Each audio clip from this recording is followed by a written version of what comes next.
Hello there everyone, I'm the Kumo Sensei, and today I want to talk about one type of content which you probably read it in the title, reaction content, and specifically any sort of anime reactions or reactions in general. I'm going to give you my honest opinion on them. I am not a fan of anime reactions or reactions in general. The reason why is because the majority of them are either staged, they're fake, they're disingenuous, or people just make fake reactions, which is what I'm pretty much saying right now.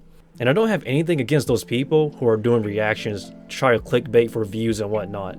Everybody's hustling, fair enough. People do reaction contents because it's pretty much the hot thing. It gets views, it helps grow the channel very quickly, and pretty much it helps establish a community.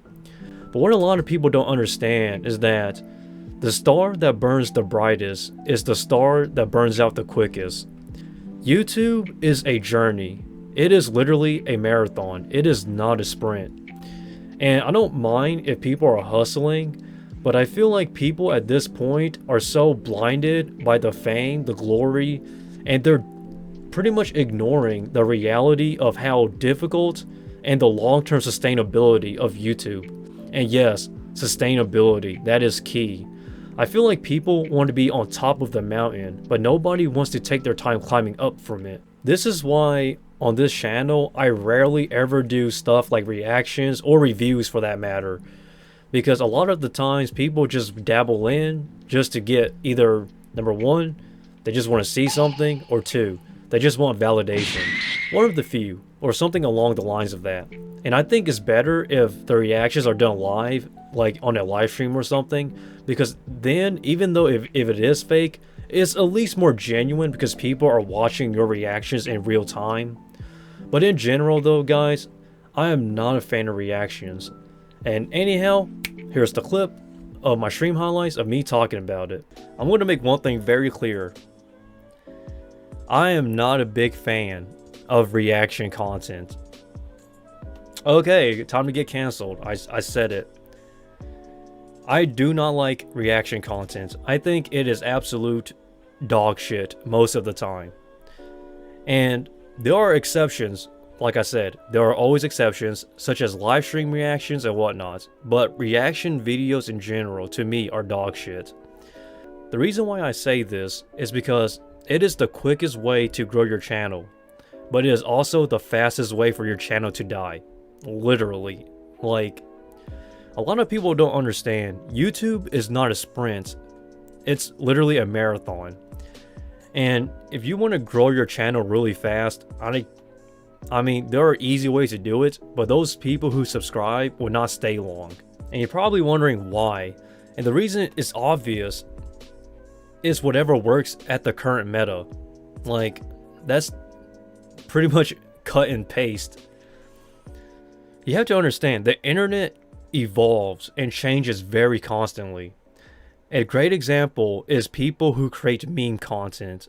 People who create meme content on YouTube, they're constantly always updating and posting videos because they know that memes are constantly changing. But most content in terms of reaction to me is not genuine. It's just people who stage reactions and whatnot for views. This is why I don't necessarily prefer doing a reaction stuff unless I do it live on stream, or unless I actually am impressed with it. But yeah, you won't really see me do reaction content too often. And this isn't anything against people who do reaction content only. It's just that I find that those channels tend to die the quickest. It is literally speedrunning yourself into fame and then crashing and burning within seconds. You have to understand, YouTube is a journey. People nowadays, they don't want to take that journey. They just want to be there on top.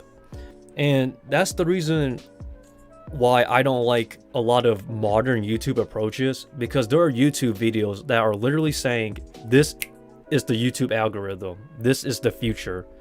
But those videos are absolute dog shit. Yes, there are things you can do, such as making really good thumbnails, really good titles, and making really good content.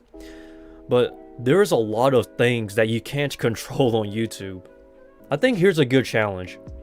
I challenge anyone to name 10 YouTubers who have been doing reaction content for over, let's say, 7 years and are still relevant. I cannot think of very many. Like, literally, on the top of my head, I cannot think of, like, I honestly can't think of very many people. It's very few and very far in between. I feel like people take the grand exceptions, though. I was talking about people wanting to get famous quickly because they hacked the system. And people peddling ways of doing that. There are some... Let's be honest, there's always exceptions.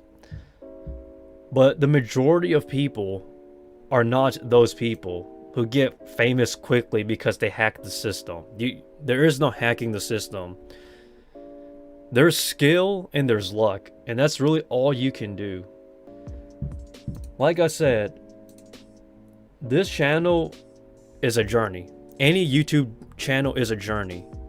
You don't want to be stuck making one type of content for the rest of your YouTube career. Like, very few, like, I'm going to be honest, the YouTube channels that survive the longest are not necessarily the ones that makes the best content, but are the ones that are willing to evolve and change. Look at the Anime Man, Gitgook, and whatever anime YouTuber there is. The majority of them that are thriving, literally, are the ones that have evolved. And yes, they still do make content about anime and whatnot, but they're also on Twitch now. They have their own podcast. They're going out. They do interviews and stuff and whatnot. They pretty much were smart enough to actually curve away from just anime. And a lot of YouTubers, they're stuck within one type of content and they can't spread out.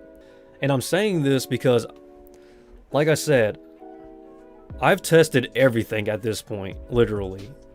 Like, and this is why I don't really offer too much advice, because the only advice I can give you is from my previous mistakes.